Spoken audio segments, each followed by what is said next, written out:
Hey, everybody, and welcome to Engaging Professionals in a Post-Pandemic World. My name is Ryan King. I'm the marketing director at Blueshift. Blueshift is a marketing technology that is a smart hub CDP and helps organizations and institutions connect their data so they can create engaging customer and student experiences for increased enrollment, retention, and engagement across their students.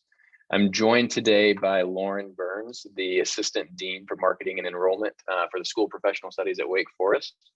Really excited to have her here today. Lauren is a good friend, but also has a ton of great insight when it comes to engaging students and online learning. So Lauren, thanks for joining us today. Thanks for having me, Ryan. Absolutely. So Lauren, as we dive into this, one of the things that we were talking about in preparation for this session was the fact that things have changed so much over the past, especially year, but even over the past decade.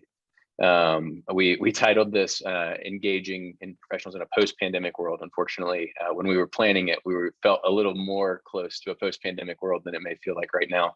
But there's still a ton of things that have changed over the past 18 months. You were previously at Colorado State University at their global school.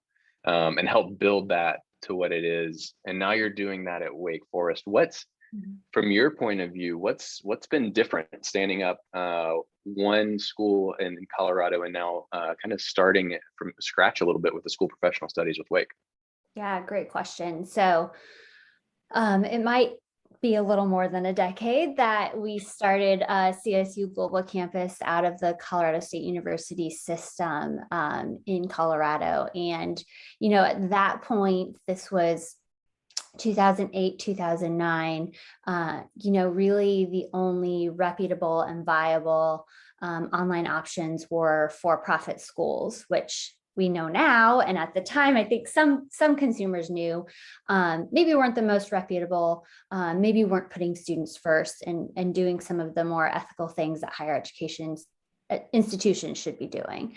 So I think that was really different as we spent a lot of time and marketing dollars educating the market and educating consumers on online education and how you can go to a reputable institution to earn your degree. So that was really different. At that point as well, online was a secondary option. It was people who couldn't do night or weekend programs, couldn't go to campus or anything like that. So asynchronous was really the top option. These adult learners and professionals were particularly looking for programs that gave them that ultimate flexibility. And so asynchronous was the only option. Now you shift forward a decade plus-ish, and most schools, almost all schools, and probably not anybody at this conference doesn't have, whether it's online programs or an online institution or adult learner, adult professional, executive education programs.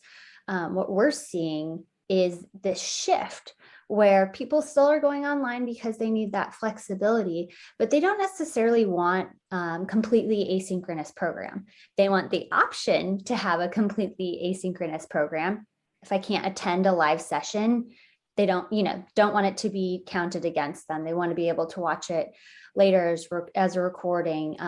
But they really are craving that one-on-one connection, either with faculty members, with their other course mates. They want to be able to network with the peers in their program. And nobody's asking for group projects yet, or probably ever, but they really are sort of yearning for that connection. And then the last big thing that we're seeing, which shouldn't be any surprise, but when we all sort of got forced into this online world of Zoom, and I mean, I did preschool Zoom last year, which I do not recommend. There's no longer this need, I think, for higher education institutions to prove that online is reputable. It's completely acceptable now. I'd say it was getting there even before the pandemic, but now it's like remote and Zoom are part of everybody's conversations and part of everybody's work-life balance. And so that's sort of just table stakes now, which means we can start spending our marketing dollars on other messaging.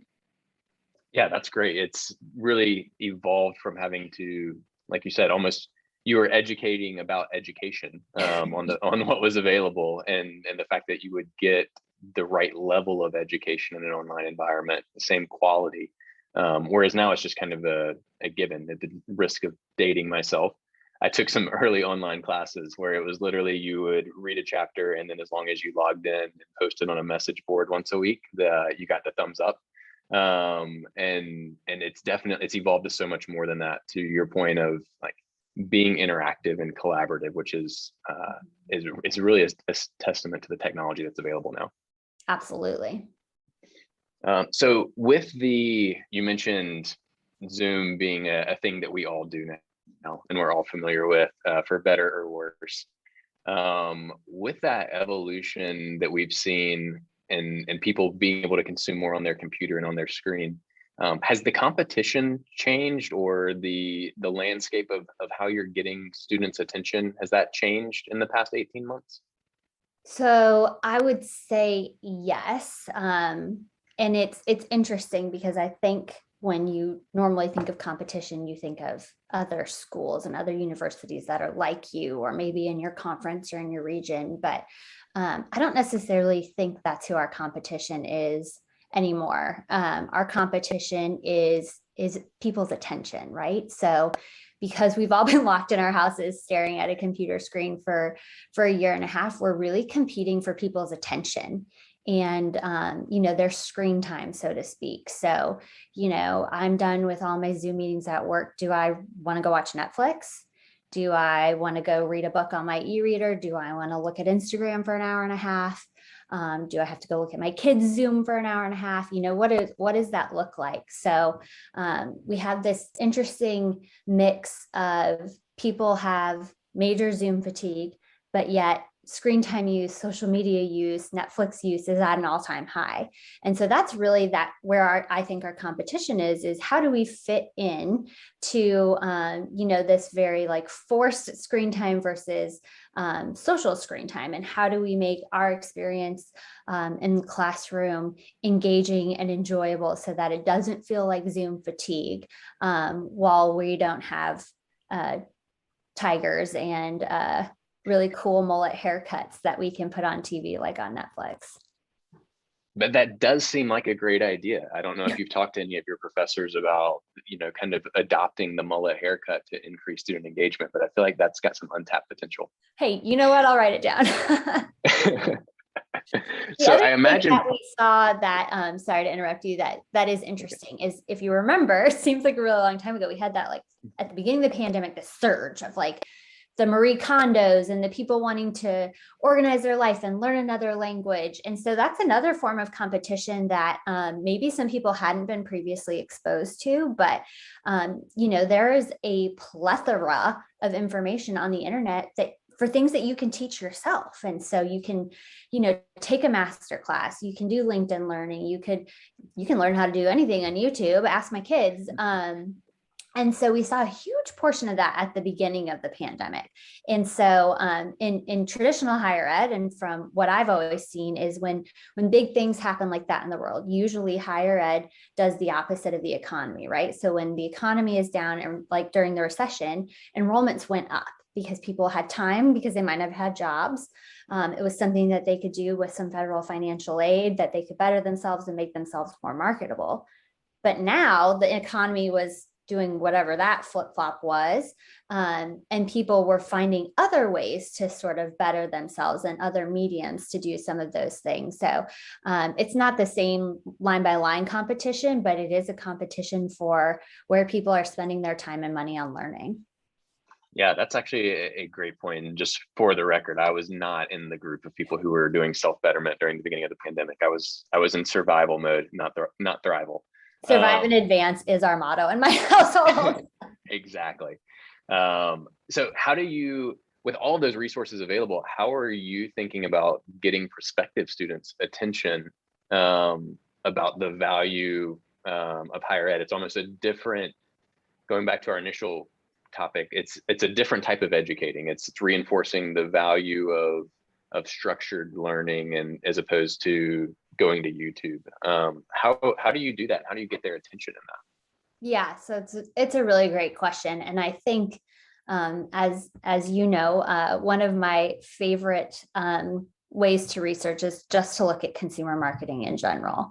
At the end of the day, no matter what the product or the service is, we're all consumers. Somebody is buying it or using it or whatever. And so I spend a lot of time looking at what these large customer facing companies with huge marketing budgets, what they're doing and how they are dominating top of mind and screen space and some of those things.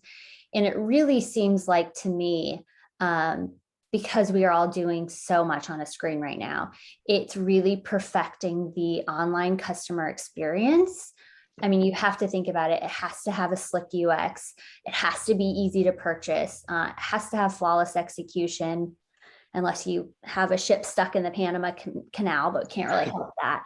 And so I try and think about things like that and how I can translate that experience to the student experience. So I read a great article on Facebook has an entire team that focuses on thumb chew, like Kung Fu, but for your thumb. And it's literally how you scroll when you're on your phone, and they're tracking, right? Every time your thumb hits the screen. And so what they've done is they've implemented this interface for their shopping platform, where it will move the CTA to exactly where that consumer's thumb hits the screen. Wow. So that it's like, all you have to do is tap, tap, buy, tap, tap, buy. And so you have to think about these things in terms of what does that look like for me? Like, my students aren't going to tap, tap, buy a degree, right? But is it taking them too many scrolls and too many clicks to get through to the tuition information, or to ask for information, or to chat with an enrollment counselor? So I think that's really important. And then the other thing that I think is really important is this: there's so much noise and distraction, to your point. So you are collecting so much input and data from your prospective students, from your current students, from your alumni, from your target audience, all of these things. And so understanding how to use all of that information that they are giving you, and being able to take all of those different data points from all of these different channels and get them into one place so that you can have that one view, and really understand how to use that to personalize their experience. Like I said, students at the end of the day are consumers. So if they feel like they're getting a personalized experience, you're serving content that's relevant to what they're looking for, they are going to feel like your university is, or your e-learning platform in some cases, is one, top notch, great customer experience, but that you know them and you understand them and you understand their needs as a learner. And I think that really translates into conversion, because then students can see themselves in your program. Wow. Yeah, you said a lot there. So I usually do. To unpack a little bit of that, you were talking about like just the amount of data and the different places that's coming from, and comparing that to a consumer experience. So comparing that from, like you mentioned Facebook, but like people are used to interacting with Amazon, who also uses a lot of data, and are used to interacting with all of the different e-commerce platforms where they've come to expect some of that data to be leveraged. Mm-hmm. How do you think about turning that data into action? And what types of data have you found that are important for you to be able to do that? I feel like this is a trick question. So, I mean, to put it lightly, there's so much data. There are so many various inputs. There are so many things that you can measure, right? And so if you try to analyze all of that yourself, or kind of figure out what that special sauce was for your institution, or for whatever question you were trying to answer, you would need a department of data scientists and analysts and technologists and more resources than probably most universities have, because we don't exactly have the budget of an Amazon, right? And so I think that's where it's really important to look at your tech stack and make sure that you have some sort of platform and technology that's helping you understand and analyze all of those various inputs, so that it can be telling you what you should be focusing on. So identifying, okay, here's your engagement score in a particular course. Okay, great. Our engagement in this course is not good. Like your system should be telling you some of these things. So instead of you trying to watch everything, particularly platforms that have AI interface that can help you truly predict and understand not only what your students are, but what their behavior is telling you.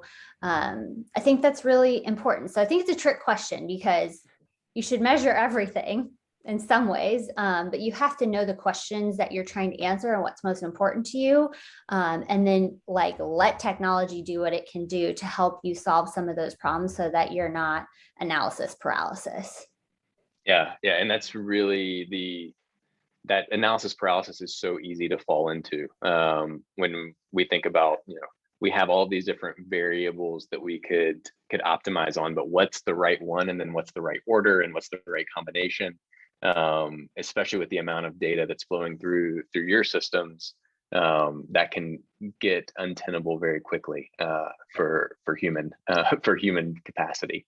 So we've actually seen a lot of online learning institutions leveraging something like a Blueshift Smart Hub CDP, where we are able to connect all that data and supplement it with the AI, to your point, to help bubble up. These are the factors that are actually driving decisions and behaviors right now, and these are the things that you should take action on.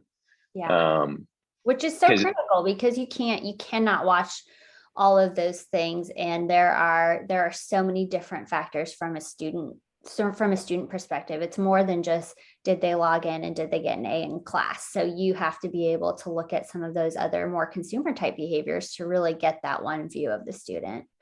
Yeah, it goes back to, you were saying, you're competing for attention with those consumer vehicles, and so Netflix has over 50 different variations of cover art for each one of their shows. Yeah, and they know exactly what show you need to watch next. Amazon knows what product I need to buy next, or at least that's been my experience. So having to compete with that level of personalization, that expectation, unless you have that massive team of data scientists and that Jeff Bezos budget, is very difficult to do. But let me give you a perfect anecdote for that, right? So yeah, Amazon knows what you need to buy next, or what you're running out of dish soap because you buy dish soap every 3 weeks or whatever. But if you think about it and you try and translate that experience to the classroom and to higher ed, you can use data and your platforms to also kind of help you figure that out, right? So let's say you're not in a subscribed program. You don't have to take 101, 102, 103, 104. You can take 101, 204, whatever. So you can use something like a CDP that will help you understand, okay, students who retain the highest, or students who have the best GPA, or students who are employed in this industry, for example, tend to have more success if they take courses in this order. Right. And so it's a problem that maybe you're not specifically trying to solve because your students are going to have to take them all at the same time. But if you can improve the student experience by going to your student and saying, hey, Ryan, I saw that you just finished 101. I found that our students who work in technology do really well by pairing what they learned in 101 with what they learn in 201. I recommend that course for you. And serving up content. And then guess what? You're now reading the syllabus on the next class, and then you register for class, versus feeling like you're mindlessly wandering through a degree plan. Yeah, that's such a great idea. People, even on the consumer side, there's plenty of data that supports the fact that people need to be guided through a process. They want to feel in control, but in reality, when it comes to making a decision, we actually like to have limited choices so we can make them quickly.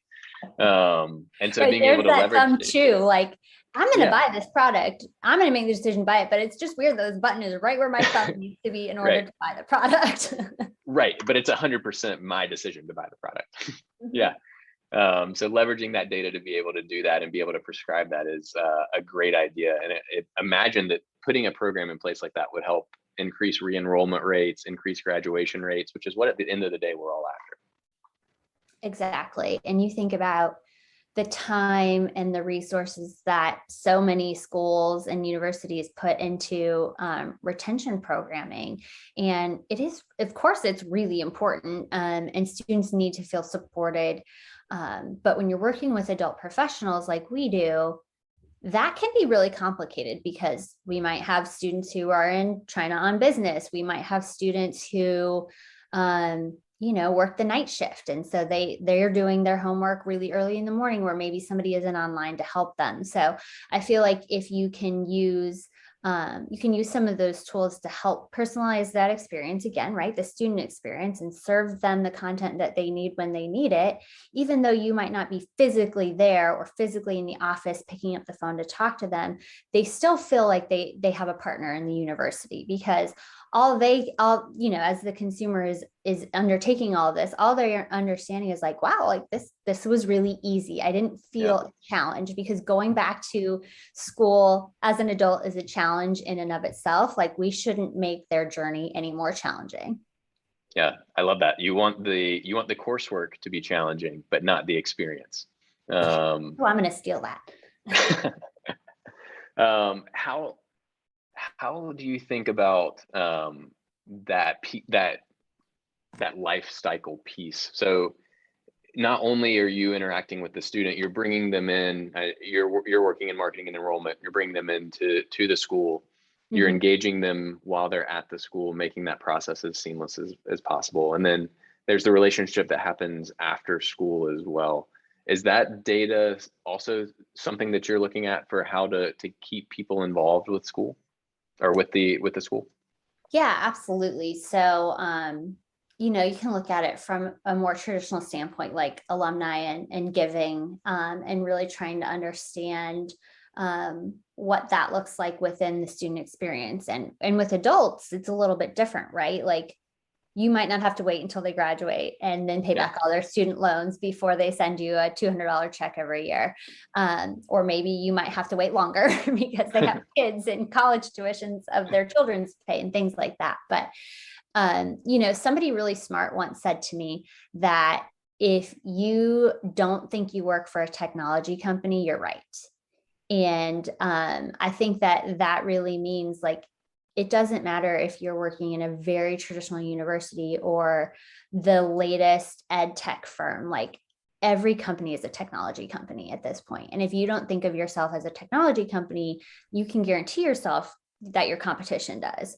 And I would even take that even further to say, like, if you're not utilizing your data, then you can be assured your competition is. And so once again, if we come back to tying it all together, back to the competition for attention, like, how are you servicing that experience holistically? So what does that look like all the way through graduation and post alumni? And let's be honest, it's also an upsell opportunity. If you have graduate certificates or graduate programs coming from an undergraduate program, or upskilling, or whatever you want to look at. So really understanding that insight from all of those data points through the entire customer journey doesn't stop at graduation, because you want to keep them engaged with your brand. You spent all of this time and effort to get them in, enroll them, retain them, graduate them. So keeping them engaged with the university and with the brand through the alumni experience speaks really highly. And I even think about it from the aspect of, hey, Ryan King graduated from Wake Forest with his second master's. But now he has a team of 10 people and he oversees marketing. Well, we have a digital marketing program. So now Ryan, as a boss, might be encouraging his employees to come to Wake Forest for a digital marketing program, because he knows that they have certain areas they might want to upskill in. So that was a really long-winded answer to say that, I really feel like it has to continue beyond, because what's that lovely HubSpot saying is, it's a flywheel now. Like, it's just repeat. Yeah, no, that was great. And I appreciate how you just signed my whole team up for the Wake Forest program. So that's great. Yep. Classes start January 10th. We'll see you then. Nice. Lauren, this has been amazing. If people have questions, how can they connect with you or get in touch with you? What's the best way for them to find you? Yeah, sure. So LinkedIn is probably the easiest, Lauren Burns, or you can always email me at burnsl@wakeforest.edu, wfu.edu to be specific, but LinkedIn's probably easiest. Awesome. Well, Lauren, thanks so much for joining us today. I hope everyone else learned as much as I did on this session. If y'all have questions about Blueshift as well, you can find us at blueshift.com. or you can find me on LinkedIn, and we'd be more than happy to connect. Thanks, everybody, and have a great. Thanks, Ryan. Thanks.